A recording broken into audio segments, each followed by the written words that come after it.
भारत के पड़ोसी देश नेपाल की, जहां राजधानी काठमांडू में चल रहे आंदोलन के बीच एक नया विवाद सामने आया है। आंदोलन के दौरान काले टी शर्ट में नजर आए बाइकर्स के एक समूह को लेकर संदेह गहराता जा रहा है। इन युवाओं की टी शर्ट पर TOB लिखा था और साथ ही ड्रैगन का प्रतीक चिन्ह बना हुआ था। इन रहस्यमयी टी शर्ट पहने युवाओं के वीडियो और तस्वीरें सोशल मीडिया पर तेजी से वायरल हो रही है। वहीं स्थानीय लोगों का कहना है कि ये युवक आंदोलन की भीड़ में घुसकर स्थिति को भड़काने की कोशिश कर रहे थे, जिस पर कई प्रत्यक्षदर्शियों ने दावा किया कि ये समूह बाइक पर सवार होकर नारेबाजी कर रहा था और आंदोलन के असली मकसद से ध्यान भटकाने का प्रयास कर रहा था। दरअसल इस मामले को लेकर जनता ने अपनी आवाज उठाई है। वहीं नेपाली नागरिक और सोशल मीडिया यूजर्स का कहना है कि TOB ड्रैगन टी शर्ट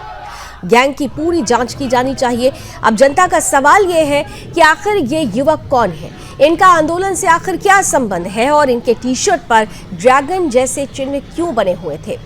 राजावादी आंदोलन के बीच dragon TOB T shirt group का प्रकट होना कई सवाल खड़े करता है। वहीं नेपाली जनता अब साफ साफ कह रही है कि सच्चाई सामने आनी चाहिए। आंदोलन की आड़ में साजिश नहीं चलेगी। सूत्र ये कह रहे हैं कि सुरक्षा एजेंसी इस पूरे मामले की वीडियो फुटेज और फोटो के माध्यम से जांच में जुट गई है। उधर राजधानी में विदेशी हस्तक्षेप या संगठित साजिश की संभावना से भी इंकार नहीं किया जा रहा है। एक तरफ TOB बाइकर्स नेपाल का झंडा एक हाथ में ले रहे हैं, तो दूसरी तरफ काला झंडा ले रखा है। इसे इस्लामिक षड्यंत्र भी बताया जा रहा है। जनता ने इन तस्वीरों के सामने आने के बाद जांच की आवाज बुलंद कर दी है।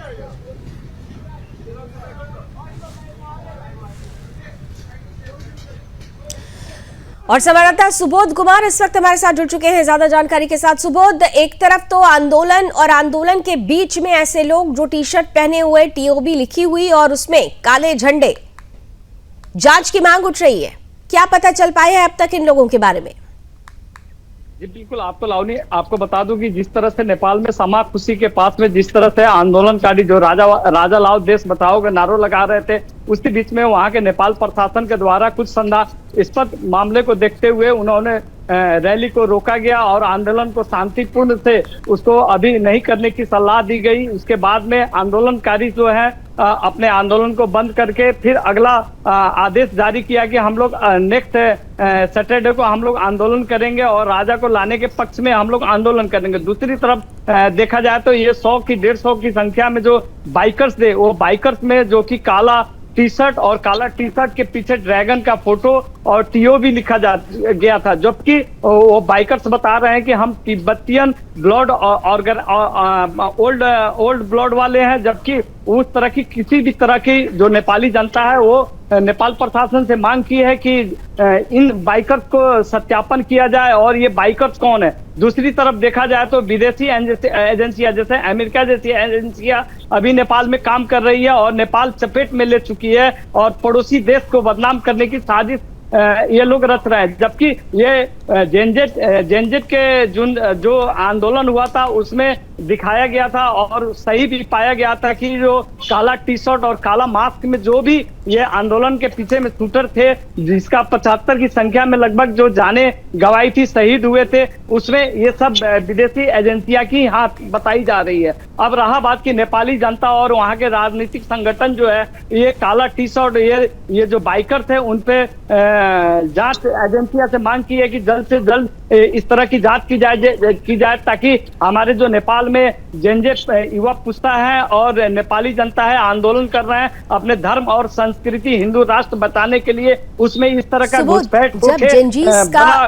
जेनजीस का आंदोलन हुआ था, हिंदू राष्ट्र की मांग की गई थी, राजा को वापस लाने की बात की जा रही थी, उस बीच ये भी खबर साफ तौर पर आई थी कि यहाँ पर घुसपैठ हुई है और घुसपैठियों के बीच में ये जो रोहिंग्या मुसलमान हैं, ये कहा जा रहा था कि उनकी घुसपैठ भी यहाँ बढ़ चुकी है। तो क्या ये माना जाए कि इस्लामिक षड्यंत्र ये जो रोहिंग्याओं का है वो भी कहीं ना कहीं से इसमें इन्वॉल्व हो सकता है और यही वजह है कि आंदोलनकारी कह रहे हैं कि इसकी स्पष्ट रूप से जांच होनी चाहिए?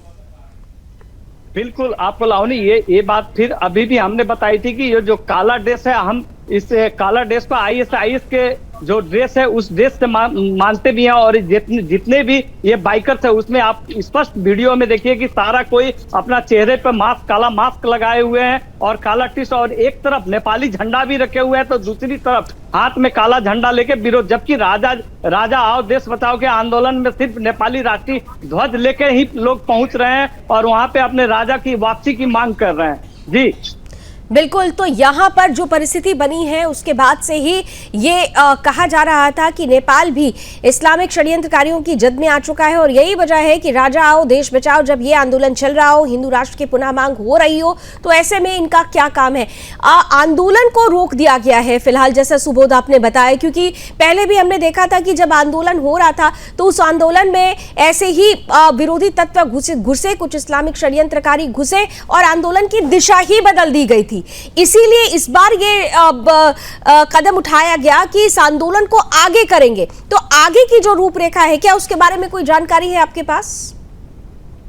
बिल्कुल, जैसे जिस तरह से नेपाल प्रशासन, और अभी आपको बता दें कि एक और आपको खबर बता दें, बड़ी खबर की रात्रिकालीन में वहां पे नेपाली सेना जो है अब गश्ती कर रही है। वो नेपाली सेना के द्वारा कुछ न कुछ संदेहास्पद जो मामला बताया गया था, इन 100-150 की बाइकर्स की रैली जो उस भीड़ में आंदोलन की आड़ में कुछ उपद्रव करने की जो साजिश थी, उसी के अन्यथा लेते हुए नेपाल प्रशासन के द्वारा उसको शांति से अपना समझा बुझा के रैली को बंद तो करा दिया, मगर जो राजावादी थे या अन्य जो भी युवा जंजे युवा पुस्ता है, उन्होंने 7 दिन के बाद अगले शनिवार को, जो बीते शनिवार के 7 दिन के अंदर में वो बहुत बड़ा ही आंदोलन करने की बात बताई जा रही है। जी, क्या कुछ लोगों को अभी तक डिटेन किया गया है? बिल्कुल, आपको अभी तक इस पे जांच एजेंसियां काम कर रही है। आखिर ये जेनजी ये जो आंदोलनकारी के घुसपैठ करने की कोशिश जो किए हैं, जो कि अपने को तिब्बतियन ओल्ड ब्लड बता रहा है, जबकि ये वैसा कुछ देखने को नहीं मिल रहा है और वहां की जनता जो स्पष्ट रूप से अब इनकी जांच की मांग कर रही है। चलिए, बहुत बहुत धन्यवाद सुबोध इस खबर पर विस्तार से जानकारी देने के लिए। तो नेपाल में राजा लाओ देश बचाओ अभियान जो आंदोलन चल रहा है, उस बीच में अगर काली टी शर्ट पहने और हाथ में काला झंडा लेकर कुछ अराजक तत्व घुसते हैं तो निश्चित रूप से ये जांच का विषय है और यही इसी दिशा में कदम उठाया जा रहा है, क्योंकि आंदोलनकारी स्पष्ट रूप से कह रहे हैं कि उनके आंदोलन को हाईजैक करने की कोशिश हो रही है, कहीं ये इस्लामिक षड्यंत्र तो नहीं है। ऐसे में जांच जरूरी है।